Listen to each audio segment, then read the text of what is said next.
Manipur diaries തുടർന്നുകൊണ്ടിരിക്കുകയാണ്. എത്രയും പെട്ടെന്ന് escape ആവണമെന്ന് വിചാരിച്ചു സമ്മതിക്കുന്നില്ല. സാഹചര്യങ്ങളുടെ സമ്മർദ്ദം മൂലം നമ്മൾ മണിപ്പൂരിൽ പെട്ടു നിൽക്കുകയാണ്. അപ്പോൾ ഇപ്പം നമ്മുടെ ചെന്നൈയിലൊക്കെ മഴ പെയ്തില്ലേ, സൈക്ലോണിക് ഇൻഫ്ലുവൻസ് മൂലം പെയ്ത മഴ. അപ്പോൾ അതിന്റെ ഇൻഫ്ലുവൻസ് ഇങ്ങോട്ട് മാറി മാറി വന്നു. 2 ദിവസത്തേക്ക് നോർത്ത് ഈസ്റ്റ് ഇന്ത്യയിൽ ഫുള്ള് മഴ ഉണ്ടാവും. നമ്മൾ ശരിക്കും ഒരാഴ്ച ഉണ്ടെങ്കിലേ മണിപ്പൂർ ഫുള്ള് കവർ ചെയ്ത് തീർക്കാൻ പറ്റത്തുള്ളൂ, ഇൻക്ലൂഡിംഗ് ഹിൽ ഏരിയാസ്. പക്ഷെ നമുക്കിപ്പം അങ്ങോട്ട് പോകാൻ പറ്റാത്തൊരവസ്ഥയാണ്. അപ്പൊ നമ്മൾ എത്രയും പെട്ടെന്ന് 1 ദിവസം കൊണ്ട് 2 ദിവസം കൊണ്ട് മാക്സിമം ഇറങ്ങാമെന്ന് വിചാരിച്ചാണ്. പക്ഷേ ഈ മഴ നമ്മൾ സമ്മതിക്കുന്നില്ല, നമുക്ക് ഇവിടുന്ന് ഇറങ്ങാൻ പറ്റാത്ത ഒരവസ്ഥയാണ്. അതുകൊണ്ട് ഇന്ന് നമ്മളിവിടെ ഹാൾട്ട് ചെയ്യാമെന്ന് വിചാരിച്ചു. അപ്പൊ ഇന്നലെ നമ്മൾ കാണിച്ചു, നമ്മുടെ വീഡിയോ കാണിച്ചു, നമ്മുടെ പ്രവീൺ സിംഗ് എന്ന് പറഞ്ഞ ഫ്രണ്ടിനെ കാണിച്ചില്ലേ. അപ്പോൾ ശരിക്കും ഇന്ന് നമ്മൾ പുള്ളിയുടെ വീട്ടിലേക്ക് പോകണം. ഇന്നലെ പുള്ളിയുടെ വീട്ടിലേക്ക് പോകാൻ ചെല്ലാൻ വിളിച്ചതാണ്. പക്ഷേ നമുക്ക് ഇവിടുന്ന് ഐസോൾ പോകാൻ ചുരാചാന്ദ്പൂർ എന്ന് പറയുന്ന ഏരിയ ഉണ്ട്. ശരിക്കും ഈ മണിപ്പൂർ വയലൻസിന്റെ എപ്പിസെന്ററാണ് ചുരാചാന്ദ്പൂർ എന്ന് പറയുന്നത്. അപ്പം ഇപ്പം ഒരു മണിപ്പൂരിന്റെ സിറ്റുവേഷൻ ഞാൻ പറഞ്ഞുതരാം. നമ്മളൊരു ഫുട്ബോൾ ഗ്രൗണ്ട് സങ്കല്പിക്കുക. ആ ഗ്രൗണ്ടും ചുറ്റുമുള്ള ഇരിപ്പിടങ്ങൾ, ഓഡിയൻസ് സ്ഥലം. ആ ഓഡിയൻസ് സ്ഥലം എന്ന് പറഞ്ഞു കഴിഞ്ഞാൽ മണിപ്പൂരിലെ കുന്നുകളാണ്. അവിടെയാണ് കുക്കികൾ എന്ന് പറയുന്ന ഒരു ട്രൈബ്സ് ഉള്ളത്. ഈ ഗ്രൗണ്ട് അതാണ് പ്ലെയിൻ, ഇംഫാൽ എന്ന് പറയുന്ന റീജിയൻ. അവിടെയാണ് മെയ്തേയ്സ് എന്ന് പറയുന്ന അടുത്ത ട്രൈബ്സ് ഉള്ളത്. ഇവർ തമ്മിലുള്ള ഒരു ഇന്ത്യൻ കോൺഫ്ലിക്റ്റ് ആണ് ഇപ്പോൾ അവിടെ നടന്നുകൊണ്ടിരിക്കുന്നത്. അപ്പൊ ഇവർ തങ്ങളിൽ ഭയങ്കര ഇഷ്യൂ ആണ്. ഇപ്പൊ കഴിഞ്ഞ ദിവസം ഞങ്ങള് നാഗാലാൻഡിൽ ഇങ്ങോട്ട് കയറിയത് മാവോ ഗേറ്റ് എന്ന് പറയുന്ന ബോർഡർ ഉണ്ട്. അവിടെ കടന്നു നമ്മൾ നമ്മുടെ പോലീസിനെ പറഞ്ഞിരുന്നു, ചില സ്ഥലങ്ങളിലൊക്കെ ഈ കുക്കി ട്രൈബ്സ് അവരുടേതായിട്ടുള്ള ചെക്ക് പോയിന്റുകൾ വെച്ചിട്ടുണ്ട്. അപ്പോൾ അവിടെ കടക്കുമ്പോഴത്തേക്ക് നിങ്ങൾക്ക് ചിലപ്പോൾ പ്രശ്നം ഉണ്ടാക്കും, ചിലപ്പോൾ നിങ്ങൾ അവർ ഹരാസ് ചെയ്യും, അവരിൽ നിന്ന് പൈസ വാങ്ങിക്കും. അപ്പോൾ ഞാൻ ആൾറെഡി ഇംഫാലിൽ വരുന്നതിന് മുമ്പ് ഒരു ജില്ലാ കളക്ടർ, പുള്ളി മലയാളിയാണ്, അദ്ദേഹത്തെ വിളിച്ചു വെച്ചപ്പോഴത്തേക്ക് ഈ കാര്യം പറഞ്ഞിരുന്നു. അപ്പോൾ ഇങ്ങനത്തെ ചെക്ക് പോയിന്റ്സ് കുക്കീസ് വെച്ചിട്ടുണ്ട്, അപ്പോൾ അതുവഴി കടന്നു പോകുമ്പോഴത്തേക്ക് അവർ നിങ്ങളെ ഹരാസ് ചെയ്യാനുള്ള സാധ്യത ഉണ്ട് എന്ന് അദ്ദേഹം പറഞ്ഞിരുന്നു. അപ്പോൾ അതെല്ലാം ഫേസ് ചെയ്യാൻ ഒരു റെഡി ആയിട്ടാണ് ഞങ്ങൾ വന്നത്. അപ്പം സിറ്റുവേഷൻ കുറച്ചുകൂടി അപ്പം നമ്മൾ വിചാരിച്ചിരുന്നത് ഒരു 8 മാസമായി. അപ്പം ആൾമോസ്റ്റ് സിറ്റുവേഷൻ എല്ലാം ഒന്ന് തണുത്ത് കാണുമെന്നാണ് വിചാരിച്ചത്. പക്ഷേ ഇന്നലെയും കുക്കീസ് ഒരു മേത്തേയ് ഗ്രാമം ആക്രമിക്കുകയും ആ ഗ്രാമം മൊത്തം തീരുകയും ചെയ്തു. 13 പേരെ അവർ കൊലപ്പെടുത്തിയുണ്ട്. അവരുടെ ഒറ്റയാണെന്ന് പറഞ്ഞിട്ട് 13 മേത്തേയ്സ് കൊലപ്പെടുത്തിയുണ്ട്. അപ്പോൾ ഇപ്പോഴും അവർ തങ്ങളുടെ കൊല്ലയും കൊലയും ഒക്കെ നടന്നുകൊണ്ടിരിക്കുന്ന സ്ഥലമാണ്. അപ്പോൾ അതിൻ്റെ ഒരു എപ്പിസെന്ററാണ് ഈ ചുരാചാന്ദ്പൂർ എന്ന് പറയുന്ന സ്ഥലം. അപ്പോൾ ഞങ്ങൾക്ക് ഇവിടുന്ന് ഐസ്വാളിലേക്കാണ്, മിസോറാമിലെ ഐസ്വാളിലേക്കാണ് പോകുന്നത്. അപ്പോൾ ഞങ്ങൾ ശരിക്കും കടന്നു പോകേണ്ടത് ചുരാചാന്ദ്പൂർ വഴിയായിരുന്നു പോകേണ്ടത്. പക്ഷെ അതുവഴി പോയി കഴിഞ്ഞാൽ ഞങ്ങൾ മോറേ എന്ന് പറയുന്ന മ്യാൻമാറിന്റെ ബോർഡർ കൂടി കവർ ചെയ്യാനുള്ള ഒരു ഉദ്ദേശം ഉണ്ടായിരുന്നു. പക്ഷേ അവിടെയും പ്രശ്നമുണ്ട്. അവിടെയും ഓൾമോസ്റ്റ് ഹിൽ ഏരിയസ് ആണ്. അവിടെയുള്ള മേക്കേഴ്സിനെ കംപ്ലീറ്റ് ആയിട്ട് ഇവർ എലിമിനേറ്റ് ചെയ്തു കൊല്ലുകയും അവിടെ ഓടി രക്ഷപ്പെടുകയാണുണ്ടായിരുന്നത്. അപ്പോൾ അങ്ങനെ ആ ഏരിയസിലോട്ട്, ചുരാചാന്ദ്പൂർ മോറേ ഏരിയസിലോട്ട് പോകുന്നത് നമ്മളെ സംബന്ധിച്ചിടത്തോളം ഇന്നത്തെ സാഹചര്യം സേഫ് ഇല്ലാത്തൊരു അവസ്ഥയാണ്. അപ്പോൾ അതുകൊണ്ട് ഞങ്ങൾ ഇവിടുന്ന് സിൽച്ചാർ വഴി വേറൊരു വഴിയുണ്ട്, ബിഷ്ണുപൂർ സിൽച്ചാർ വഴി വേറൊരു വഴിയുണ്ട്. അതുവഴി നമുക്ക് മിസോറാമിലെ ഐസ്വാളിലേക്ക് എത്താൻ പറ്റും. എൻ്റെ പുറകിൽ ഈ കാണുന്നതാണ് ലോക്ടാക് തടാകം എന്ന് പറയുന്നത്. നോർത്ത് ഈസ്റ്റ് ഇന്ത്യയിലെ ഏറ്റവും വലിയ ശുദ്ധജല തടാകമാണ് ലോക്ടാക് തടാകം എന്ന് പറയുന്നത്. ഇതിന് വേറൊരു പ്രത്യേകത കൂടിയുണ്ട്. പൊന്നാണ് നിൽക്കട ചെടിക്കട മഴയല്ലേ. അപ്പോൾ ഈ കാണുന്ന ഫ്ലോട്ടിംഗ് മാസ് ഇല്ലേ, ഇതിനെ പും എന്നാണ് അവരുടെ ഭാഷയിൽ പറയുന്നത്. അപ്പോൾ ഇത് നല്ല രീതിയിൽ കാണണമെന്നുണ്ടെങ്കിൽ ഇവിടെ അടുത്ത് കേബിൾ ലംജോ എന്ന് പറയുന്ന നാഷണൽ പാർക്ക് ഉണ്ട്. അതിനൊരു പ്രത്യേകത ഉണ്ട്. ലോകത്തിലെ ഒരേ ഒരു ഫ്ലോട്ടിംഗ് നാഷണൽ പാർക്കാണ് കേബിൾ ലംജോ എന്ന് പറയുന്ന നാഷണൽ പാർക്ക്. അതും പോകണമെങ്കിൽ നമുക്ക് ഈ കുക്കി ഏരിയാസ് കടന്നു വേണം പോകാനായിട്ട്. അപ്പം നമ്മുടെ ഒരു പ്രശ്നം എന്ന് വെച്ച് കഴിഞ്ഞാൽ നമുക്ക് ഒരുപാട് ചെക്ക് പോയിന്റിൽ കൂടി കടന്നു പോകേണ്ടി വരും. അപ്പോൾ കഴിഞ്ഞ ദിവസം നമ്മളെടുത്ത വീഡിയോസിലൊക്കെ തന്നെ പ്രവീണിന്റെ കൂടെ നിൽക്കുന്ന ഫോട്ടോസും വീഡിയോസും ഒക്കെ ഉണ്ട്. ഇൻ കേസ് അവർ ഫോണൊന്ന് പരിശോധിച്ച് കഴിഞ്ഞാൽ നമ്മൾ ഇവരുടെ കൂടെ നിൽക്കുന്നവർ കാണാനിടയാവും. പിന്നെ അവർ നമ്മൾ ഒറ്റയാരായിട്ട് സംശയിക്കത്തുള്ളൂ. അപ്പോൾ ആ പോലീസുകാർ നമ്മുടെ അടുത്ത് പറഞ്ഞു, ഇൻ കേസ് നിങ്ങൾ അവരുടെ ഇതിനകത്തായി പോവുകയും അവർ നിങ്ങളെ ഒറ്റയായിട്ട് പരിഗണിക്കുകയും ചെയ്തു കഴിഞ്ഞാൽ നമുക്ക് അവിടെ നിന്ന് പോലീസുകാർക്ക് പോലും കയറി വരാൻ പറ്റുന്ന അവസ്ഥയാണ്. അതുകൊണ്ടാണ് നമ്മൾ ഇപ്പം ഒട്ടും റിസ്ക് എടുക്കേണ്ടതെന്ന് വിചാരിച്ചു. കാരണം ഇന്നലെ നമ്മൾ അവരുടെ കൂടെയൊക്കെ ആയിരുന്നല്ലോ. അപ്പം നമുക്ക് സാഹചര്യങ്ങൾ നമുക്ക് എതിരാണ്. കാരണം അവർ നമ്മളെ ഒറ്റയായിട്ട് ചിത്രീകരിക്കാനുള്ള സാധ്യത കൂടുതലാണ്. നമുക്കൊന്നും അറിയില്ല എങ്കിൽ പോലും, നമ്മുടെ ഭാഷ വേറെ ആണെങ്കിൽ പോലും നമ്മുടെ സാഹചര്യങ്ങൾ കൂടുതലാണ്. അപ്പം ഇപ്പോഴത്തെ സാഹചര്യത്തിൽ ഞങ്ങളതുകൊണ്ട് ആ ഒരു ഏരിയസ് ഒഴിവാക്കുകയാണ് ചെയ്യുന്നത്.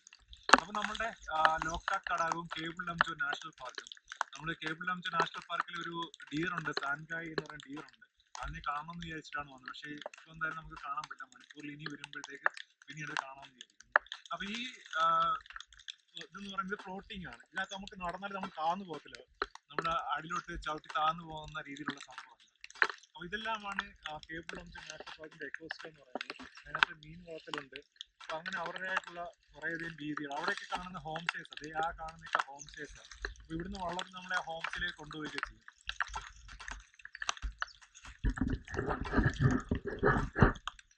മഴ ഞങ്ങളെ ചതിച്ചിരിക്കുകയാണ്. ഇവിടുത്തെ കാര്യങ്ങളും ഹിസ്റ്ററികളും ഒക്കെ പക്ക ഞങ്ങൾ അറിഞ്ഞതെന്നല്ല, എന്താണ് ഇവിടെ നടക്കുന്ന സംഭവങ്ങളാണ്.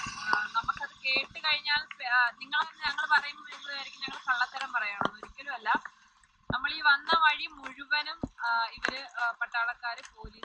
അങ്ങനെ ഒരുപാട് ചെക്ക് പോസ്റ്റുകൾ നമുക്ക് ആ ഒരു സിറ്റുവേഷൻ ഫേസ് ചെയ്യുമ്പോൾ ഇവിടെ എന്തുമാത്രം സീരിയസ് ആയിട്ടുള്ള ഒരു കാര്യമാണെന്ന് നമുക്ക് മനസ്സിലാവുന്നുണ്ട്. സിറ്റുവേഷൻ ഇതാണ്. ഇൻ കേസ് നമ്മൾ അവരുടെ കയ്യിൽ അകപ്പെട്ടു പോയാൽ, അതായത് അവർക്ക് എന്തെങ്കിലും ഡൗട്ട് തോന്നി നമ്മൾ മറ്റൊരാളുടെ സ്പൈ വർക്കിന് വേണ്ടി വന്നതാണെന്ന് തോന്നിക്കഴിഞ്ഞാൽ ഇവിടുന്ന് ഫോഴ്സിനോ അല്ലെങ്കിൽ പോലീസ് ഫോഴ്സിനോ മിലിറ്ററിക്കോ കൈകടത്താൻ പറ്റാത്ത ഒരു സിറ്റുവേഷനിലാണ്. കാരണം അവര് പൊളിറ്റിക്കലായിട്ടൊരു ഒരു കൈകടത്തൽ നടക്കാത്ത ഒരു സിറ്റുവേഷനിലാണ് ഇപ്പം മണിപ്പൂരിലെ ഈ ഒരു ഈ ഒരു റിവോൾട്ട് നടന്നുകൊണ്ടിരിക്കുന്നത്. ആക്ച്വലി ഇത് രണ്ട് ക്ലാൻസ് തമ്മിലുള്ള ഒരു അടി, അതാണ് സംഭവം എന്ന് പറയുന്നത്. കാരണം ഞാൻ പറഞ്ഞല്ലോ, മാവോയിനെ എൻട്രി ചെയ്തപ്പോഴേ ഞങ്ങൾക്ക് കിട്ടിയ ഒരു ഇൻഫർമേഷൻ എന്ന് പറഞ്ഞു കഴിഞ്ഞാല്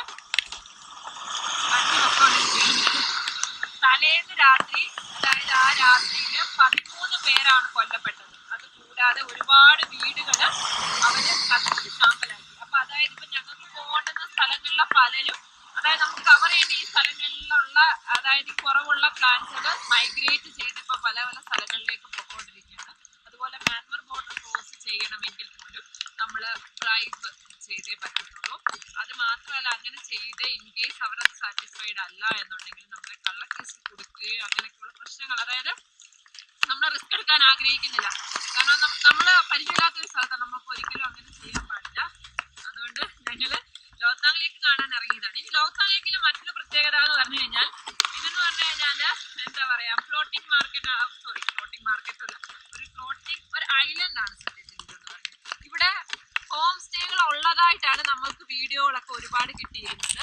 പക്ഷെ ആ ഒരു ഇൻഫർമേഷൻ ശരിയായിരുന്നു. പക്ഷെ റീസെന്റ് ആയിട്ട് അത് ഫുള്ള് വൈപ്പ് ഔട്ട് ചെയ്തു ഗവൺമെന്റ്. കാരണം എന്ന് വെച്ച് കഴിഞ്ഞാല് ഇത് റിസർവ്ഡ് ആയിട്ടുള്ള ഒരു പാർട്ടാണ്. അപ്പം ഇങ്ങനെ ഇല്ലീഗലായിട്ടാണ് ഇവർ ഹോം സ്റ്റേസ് നടത്തുന്നത്. അപ്പൊ ഇത് ഒരുപാട് പൊല്യൂഷൻസും ഒരുപാട് പൊല്യൂട്ടന്റ് ഇങ്ങനെയുള്ള കാര്യങ്ങൾ ഇതിലേക്ക് അവർ, അതായത് എക്സ്പെഷ്യലി നമ്മുടെ ബാത്റൂം കാര്യങ്ങളിൽ ഈ ലാറ്ററൽ വേസ്റ്റ് എല്ലാം ഇതിലേക്കായിരുന്നു തള്ളിക്കൊണ്ടിരുന്നത്. അപ്പൊ അത് മനസ്സിലാക്കിക്കൊണ്ട് അത് മൊത്തം ഇപ്പൊ വൈപ്പ് ഔട്ട് ചെയ്തിരിക്കുകയാണ്. അതുകൊണ്ട് തന്നെ ഹോട്ടലുകാര് അത്യാവശ്യം നല്ല റേഞ്ചിലിട്ട് പിടിച്ചാണ് നമുക്ക് ഇവിടെ സ്റ്റേയും കാര്യങ്ങളൊക്കെ തരുന്നത്. ഒരു ബഡ്ജറ്റ് ഫ്രണ്ട്ലി സ്റ്റേ എന്ന് പറയാൻ ഞങ്ങൾക്ക് ഇപ്പോഴും സജസ്റ്റ് ചെയ്യാൻ വയ്യ. സത്യമായിട്ടും ഞങ്ങൾ ആ പുള്ളിക്കാരനെ കണ്ടതുകൊണ്ട് മാത്രമാണ് ഈ ഒരു മഴ സമയത്ത് പോലും ഞങ്ങൾ റിസ്ക് എടുക്കാൻ ഞങ്ങൾക്ക് ഇവിടെ നിൽക്കാൻ പറ്റുന്നത്. അപ്പൊ പുള്ളി ഇന്നലെ പറഞ്ഞൊരു കാര്യം, പുള്ളിയുടെ കൂടെ ഒരു ഫോട്ടോ ഇൻ കേസ് ഈ ചെക്ക് പോസ്റ്റ് എവിടെയെങ്കിലും അതായത് ലോക്കൽ ചെക്ക് പോസ്റ്റുകളുണ്ട്, അതായത് ഇവിടുത്തെ സിവിലിയൻസ് തന്നെ ഒരുക്കിയിരിക്കുന്ന ചെക്ക് പോസ്റ്റുകളുണ്ട്. അപ്പൊ അവിടെ പുള്ളിയുടെ കൂടെയുള്ള ഫോട്ടോ കണ്ടാൽ, അതായത് പുള്ളി മറ്റൊരു ക്ലാനാണല്ലോ, അപ്പൊ അവരുടെ സ്പൈ വർക്കിന് വേണ്ടി വന്നതാണെന്നേ അവർ വിചാരിക്കുകയുള്ളൂ. പിന്നെ എന്ത് പ്രതികരണമായിരിക്കും, അവരെങ്ങനെയാണ് നമ്മളോട് റെസ്പോണ്ട് ചെയ്യുക, ഈവൻ കുട്ടിയുണ്ടെന്നോ അല്ലെങ്കിൽ ലേഡീസ് ഉണ്ടെന്നോ പോലും അവർ ചെയ്യില്ല. അവര് അത്രയ്ക്ക് ഭയങ്കര ട്രൈബൽസ് എന്ന് പറഞ്ഞു കഴിഞ്ഞാൽ ഇപ്പോഴും ആ ഒരു കുറെയൊക്കെ ബ്രൂട്ടാലിറ്റി മാറാത്ത കുറെ ആളുകളുണ്ട്.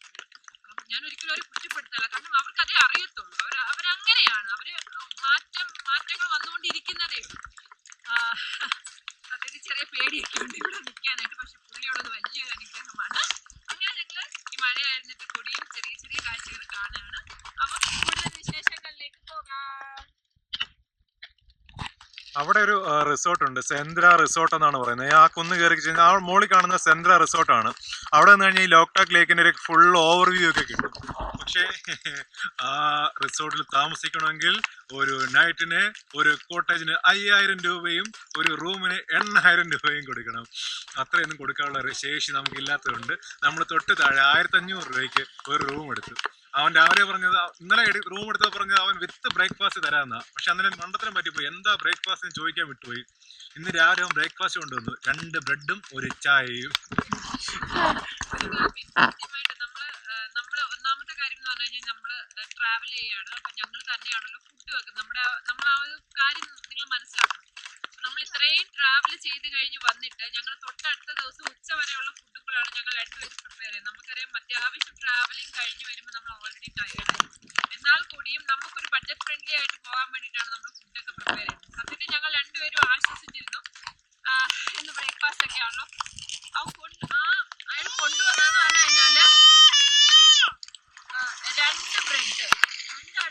3 ബ്രെഡ് റോസ്റ്റ് ചെയ്തിട്ടുണ്ട്. അമൂലിന്റെ ചെറിയൊരു ബട്ടർ കൊണ്ടുവന്നിട്ടുണ്ട്. അതും ഒരു ചായ. ചായ അല്ലായിരുന്നു, കാപ്പി.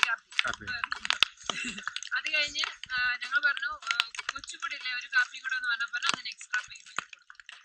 അപ്പം അതാണ് സിറ്റുവേഷൻ. നമ്മൾ ടൂറിസ്റ്റുകളെ എങ്ങനെ, പക്ഷെ ഒരു കാര്യം ഞാൻ എടുത്തു പറയട്ടെ, ഇവിടുത്തെ ഗവൺമെന്റ്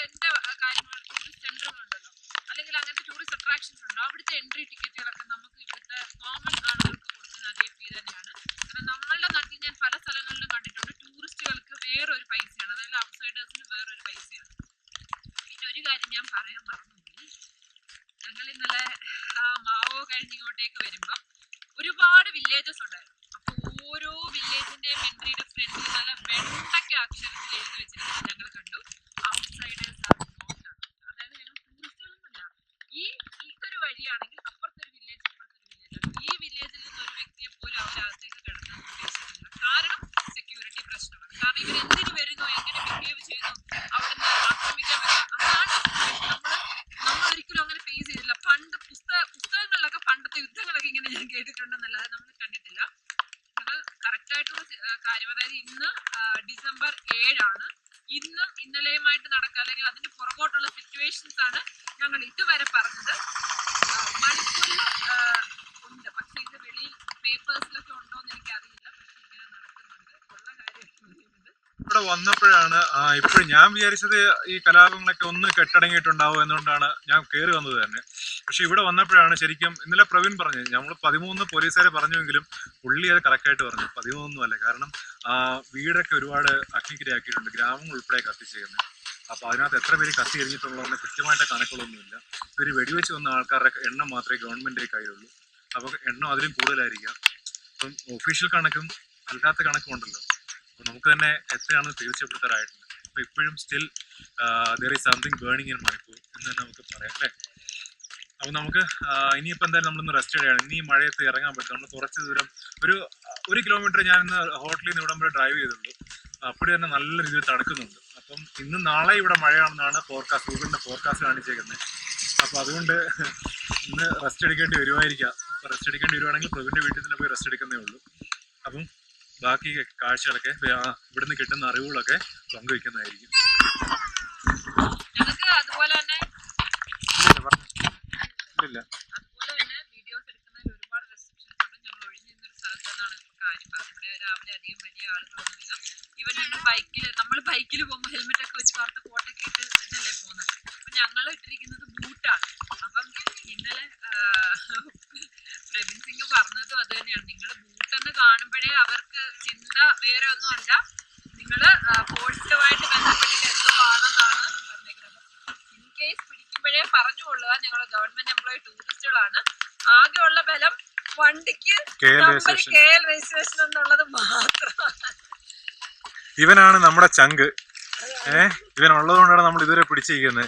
കാരണം ഈ പ്രവീൺ സിംഗ് നമ്മളെ കണ്ടെത്തുന്നത് തന്നെ ഈ KL രജിസ്ട്രേഷൻ ബുള്ളറ്റ് ഉള്ളതുകൊണ്ടാണ്. പുള്ളി ഒരു റൈഡറാണ്. പുള്ളി കിടിലൻ റൈഡറാണ്. പുള്ളി നോർത്ത് ഈസ്റ്റ് കംപ്ലീറ്റ് ലഡാക്ക് ആ ഏരിയസ് എല്ലാം കവർ ചെയ്തിട്ടുണ്ട്. അപ്പം റോയൽ എൻഫീൽഡ് എന്നുള്ള ആ ഒരു ഇമോഷൻ അതാണ് പുള്ളി ഞങ്ങൾ അട്രാക്ട് ചെയ്തത്. പുള്ളി കല്യാണം ഇവിടെ നമ്മൾ ഇന്നലെ മണിപ്പൂരിൽ കല്യാണം കാണിച്ചില്ല. ആ കല്യാണം അറ്റൻഡ് ചെയ്യാൻ വന്ന് സൈഡിൽ മാറി നിന്ന് സേർട്ട് വലിച്ചുകൊണ്ട് മനുഷ്യനാ. പുള്ളി KL രജിസ്ട്രേഷൻ വണ്ടി കണ്ടിട്ട് നമ്മൾ ഹോട്ടൽ തപ്പിക്കൊണ്ടിരിക്കുകയല്ലേ, തടഞ്ഞു നിർത്തി. പുള്ളി എന്തെങ്കിലും ഹെൽപ്പ് വേണമെന്ന് ചോദിച്ചതേ ഉള്ളൂ. പിന്നെ ബാക്കി എല്ലാം ഭയങ്കരമായിട്ടുള്ള ഒരു കാര്യം എന്ന് പറഞ്ഞു കഴിഞ്ഞാൽ ഇവിടെ റൈഡേഴ്സ് ഫാമിലി ഭയങ്കര ബോൾഡ് ആണ്. അതുപോലെ തന്നെ അവർ ഭയങ്കര വൈബ്രന്റ് ആയിട്ടുള്ള കമ്മ്യൂണിറ്റി, ഭയങ്കര ആക്റ്റീവ് ആണ് അവര്. കാരണം പുള്ളി ഞങ്ങളെ ഒരു ഗ്രൂപ്പിലേക്ക് ചെയ്തു. ഞങ്ങൾക്ക് പോകേണ്ട വഴിയിൽ എല്ലാം റൈഡേഴ്സ് ഉണ്ട്. ഇപ്പൊ ഒരു ഹെൽപ്പ് നീഡോ വന്നു കഴിഞ്ഞാൽ ഞങ്ങൾക്ക് അവരെ കോൺടാക്ട് ചെയ്യാം. പുള്ളി പറഞ്ഞത് നേരത്തെ നമ്മളെ തമ്മിൽ പരിചയപ്പെട്ടിരുന്നു എങ്കിൽ നാഗാലാൻഡ് ബോർഡർ വരെ നമ്മളെ എത്തിച്ചിട്ട് അവിടുന്ന് മണിപ്പൂർ ബോർഡറിൽ നിന്ന് പിക്ക് ചെയ്യാൻ ആൾ വന്നേനെ. ശരിയാണ്, കാരണം ഞങ്ങളൊരു പോസ്റ്റ് ഇട്ടപ്പോ തന്നെ ഭയങ്കരമായിട്ടുള്ള റെസ്പോൺസ് ആണ് അതിന്. മറ്റൊരു കാര്യം ഞങ്ങൾ പറയാൻ വിട്ടുപോയെന്ന് പറഞ്ഞാൽ ഇവിടെ ഇവർക്ക് ഒരുപാട് റൈഡർ കമ്മ്യൂണിറ്റികളുണ്ട്. അതായത് റോയൽ എൻഫീൽഡിന്റെ കമ്മ്യൂണിറ്റികളുണ്ട്. അപ്പം നമുക്ക് എന്ത് സഹായം എവിടെ ചോദിച്ചാലും അത് ഞാൻ പറയാൻ കാരണം എന്ന് പറഞ്ഞു കഴിഞ്ഞാൽ നമുക്കും ഉണ്ട്, നമ്മളെ സഹായിക്കുന്നവരൊക്കെ ഉണ്ട്. പക്ഷെ ഇവിടെ എന്ന് പറഞ്ഞിട്ടുണ്ടെങ്കിൽ ചില്ല് പോലെ നിൽക്കുകയാണ്. എന്ത് നീഡ് ആയിക്കോട്ടെ, ഈവൻ നമുക്കൊരു വണ്ടി വേണമെങ്കിൽ പോലും അത് തരാൻ റെഡി ആയിട്ട് ആളുകളുണ്ടെന്നുള്ളത്. എന്ന് വെച്ച് കഴിഞ്ഞാൽ അതാണ് ഞാൻ പറഞ്ഞത്, ഇവിടുത്തെ ആളുകൾക്ക് ഭയങ്കര സഹായിക്കാനുള്ള ഒരു മനസ്ഥിതി കൂടുതലാണ്. കാരണം നമ്മളെ അറിയാൻ വയ്യ ഈ ഒരു സിറ്റുവേഷനിൽ നമ്മൾ എത്രമാത്രം ജെനുവിൻ ആയിട്ടുള്ള ആളുകളാണെന്ന് പോലും അറിയാതെയാണ് പുള്ളി ഒരു ഹയർ സെക്കൻഡറി അധ്യാപകനാണ്. നമ്മളെ വീട്ടിലേക്ക് ക്ഷണിക്കുന്നതും താമസിക്കാൻ പറയുന്നതും നമ്മളെ ഹെൽപ്പ് ചെയ്യുന്നതും ഇല്ല. പുള്ളി മാത്രമല്ല, റൂം ഇന്നലെ കണ്ടുപിടിക്കാൻ ഞങ്ങൾക്ക് മറ്റൊരാളും കൂടി നമ്മളെ സഹായിച്ചായിരുന്നു. പുള്ളിയുടെ വീട്ടിൽ എടുക്കാൻ പറ്റുന്ന സാഹചര്യം ഉണ്ടായിരുന്നു. അങ്ങനെ ഞങ്ങളെ ഒരു ഗ്രൂപ്പിൽ ആഡ് ചെയ്യുകയും അതിൽ ഞങ്ങൾ ഞെട്ടിപ്പോയി. ഞങ്ങൾ ആ ആഡ് ചെയ്ത ഉടനെ നമുക്ക് ഒരുപാട് ക്ഷണങ്ങൾ വരികയാണ്. നിങ്ങൾക്ക് എൻ്റെ വീട്ടിൽ വരാം, ഇവിടെ വരാം. കാരണം സേഫ് ആണ്. നിങ്ങൾ ഇന്ന സ്ഥലത്ത് വരുമ്പോഴത്തേക്ക് വരാറാകുമ്പോഴത്തേക്ക് പറഞ്ഞാൽ അത് ഞങ്ങളുടെ വീട്ടിലോട്ട് വരാന്ന് പറയുന്നത്. അതായത് പ്രവീൺ സിംഗ് പറഞ്ഞതെന്ന് പറഞ്ഞു കഴിഞ്ഞാൽ നിങ്ങൾ നാഗാലാൻഡ് വരെ നിങ്ങളെ ബോർഡറിൽ അവരെത്തിച്ചേനെ. അത് കഴിഞ്ഞ് അടുത്തടുത്തേക്ക് വേണേൽ നിങ്ങളെ അവിടുന്ന് പിക്ക് ചെയ്ത്, അതായത് മാവോ ആയിരുന്നു ബോർഡർ, മാവോയിൽ നിന്ന് പിക്ക് ചെയ്ത് നിങ്ങളെ ഇവിടെ വരെ അവരെത്തിച്ചേനെ. അങ്ങനെ ഒരുപാട് സഹായങ്ങൾ ചെയ്യുന്നവരാണ്. അപ്പം ഇങ്ങനെയൊക്കെ യാത്രകളൊക്കെ വരുന്നുണ്ടെന്നുണ്ടെങ്കിൽ നിങ്ങൾക്ക് എന്തെങ്കിലും ഡീറ്റെയിൽസും കാര്യങ്ങളും ഒക്കെ അറിയണമെന്നുണ്ടെങ്കിൽ ഞങ്ങളുടെ കമന്റ് ബോക്സിലോ അല്ലെങ്കിൽ ഞങ്ങൾക്ക് ഇൻബോക്സ് ചെയ്താലും മതി. ഞങ്ങളുടെ നമ്പർ ചാനലിൽ കൊടുത്തിട്ടുണ്ട്. ഞങ്ങളാൽ കഴിയുന്ന സഹായം ഞങ്ങൾ എപ്പോഴും ചെയ്തു തരുന്നതാണ്. കാരണം ട്രാവൽ ചെയ്യുന്നതിന്റെ ബുദ്ധിമുട്ടും പരിമിതികളും ഞങ്ങൾക്ക് മനസ്സിലാവും. അപ്പൊ നിങ്ങൾ ചെയ്യുക. കൂടുതൽ കൂടുതൽ വിശേഷങ്ങൾ ഇനിയും പങ്കുവെക്കുന്നു. കാറൊക്കെ വരുന്ന വിളിച്ച് കാണിക്കാറ് വിശേഷങ്ങൾ ഞങ്ങൾ പങ്കുവെക്കുന്നതായിരിക്കും. അപ്പൊ ഒരുപാട് നേരം ഇവിടെ നിൽക്കാൻ ഞങ്ങൾക്ക് പറ്റില്ല, സേഫ്റ്റി പ്രോബ്ലം ഉണ്ട്. അപ്പൊ ഞങ്ങൾ ഇവിടുന്ന് പോവാണ്. ബാക്കി കാഴ്ചകൾ കാണിക്കാം.